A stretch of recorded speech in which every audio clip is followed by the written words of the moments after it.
Because there are so many choices when you're building a UniFi network, it can seem a bit daunting at first.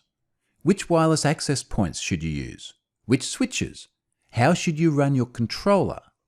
There are many decisions to be made.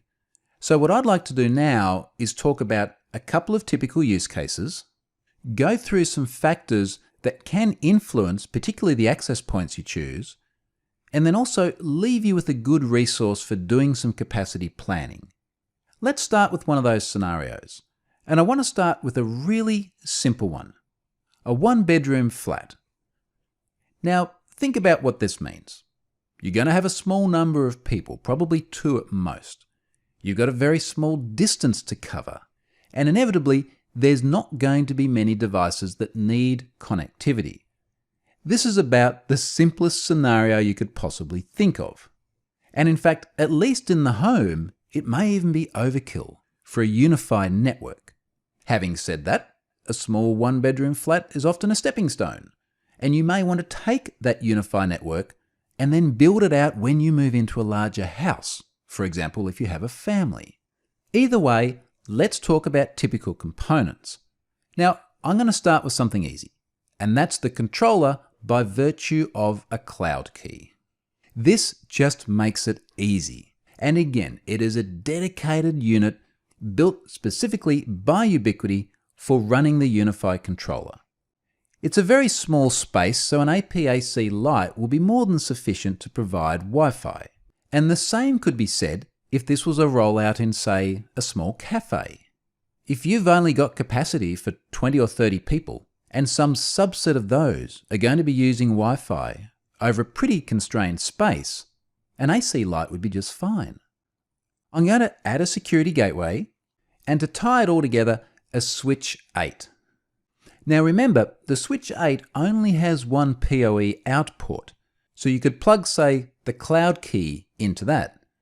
Now that means your AC light won't be getting power from the switch, but the AC light ships with a PoE injector, so you can always use that to provide power to the unit, thus allowing you to have the smallest possible switch. If you really wanted to power that AC light off a switch, and perhaps you also want to do a bit of future-proofing in case you add other PoE devices later on, you might use one of those switch 8 60 watts, and then you'd have 4 PoE ports. And these are the sorts of decisions you need to be making when you design your network. But I wanted to try and show the smallest possible use case. And that's precisely what you see here, and that would still give you a very good network indeed. Let's go further though, and let's expand out into a house. Now this could be a house, or it could be a larger commercial environment. The main thing is that we're talking about more people, more devices, and very importantly, more distance over which we need to provide connectivity. Now in a scenario like this, you might start to look at something like AC in-wall units. In the previous scenario, none of the components I chose require any hard mounting in the environment. So for example, if you were just renting a flat, you could sit everything there on a desk somewhere. In this scenario here, where you might own your own house, installing the in-wall units would actually require drilling into walls. These do get mounted in the plasterboard. That is a fantastic option if you have the capability to do that. Now, if you didn't, or if, like my house, it's already wired for Ethernet and it has just traditional jacks mounted on the wall, you may instead use AC pros. And in a larger house, you may choose to have several of them. You could always use the AC lights from the previous scenario, but they're a less powerful unit. You can get a higher throughput on the AC pros. And one of the decisions you need to make is whether or not that's important to you. Those AC lights run at 867 megabits on 5G, whereas the AC Pro runs at 1300. So that's a fairly big difference in terms of speed. But again, it'll depend on your use case, because if you're predominantly just going out over a limited internet connection anyway, and you don't have a large number of people using the one access point, it may not make much of a difference. I'm going to add a cloud key again to this scenario for all the reasons I explained earlier. and a normal security gateway rather than a Pro is still just fine in this scenario. Now, because we're going to have multiple PoE-enabled access points here, I'm also going to use a switch 8 150 watt. So now there's 8 PoE ports here. So that's plenty to run as many access points as we're probably going to need in this scenario, as well as also run the cloud key as well, because remember that's PoE enabled too. A little bit later on, we're going to build out a network that is very similar to this one just here.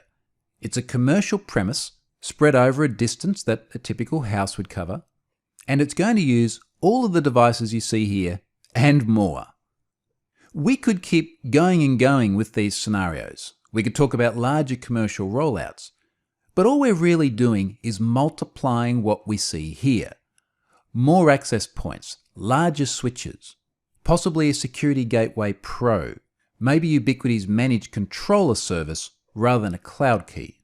And again, it all comes back to the modularity of designing your network to meet your specific needs. Let's talk about one of the factors that has a really significant impact on how you design your network, and this is about Wi-Fi quality.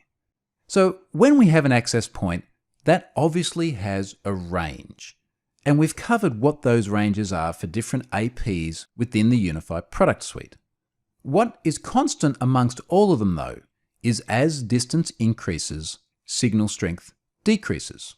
Consequently, the quality of the connection goes down as well. But one of the things you really have to consider when you're placing these access points within an environment is what else is going to degrade that signal quality. So for example, what happens when you have a wall?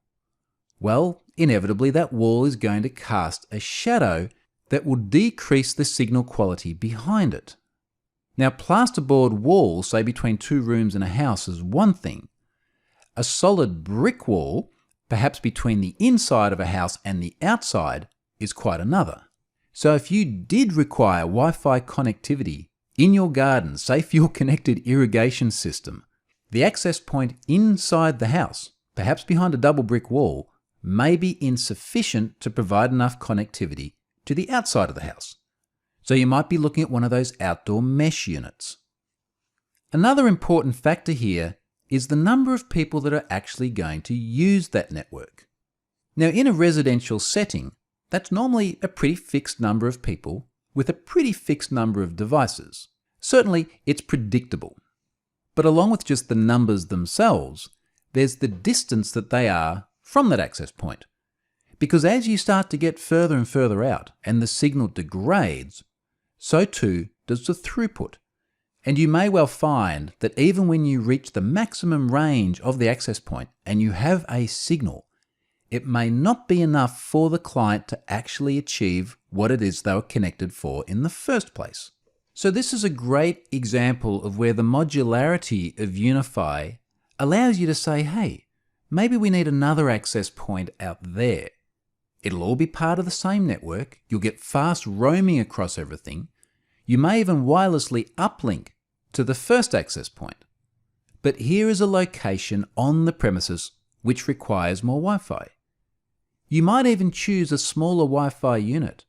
Maybe you only need an AC light out in this location because it's a fairly constrained space.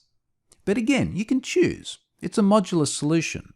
And over time, you're going to find that those requirements inevitably continue to change. Because whether you're at home or in a commercial environment, over time there'll be more devices that need more connectivity in more places. Lastly, a tool to help you decide how to build out your network is the Capacity Planner from Revolution Wi-Fi. Ubiquiti sponsored this initiative, and it's a neat tool to help you try and put some scale around what it is you need to build out in your environment. So we've now covered quite a bit. Why UniFi is a great solution, what the UniFi product line is, and of course designing your UniFi network. Let's now move on and actually build out a UniFi network. So this is where we're actually going to create and configure a network. Let's go and have a look at that next.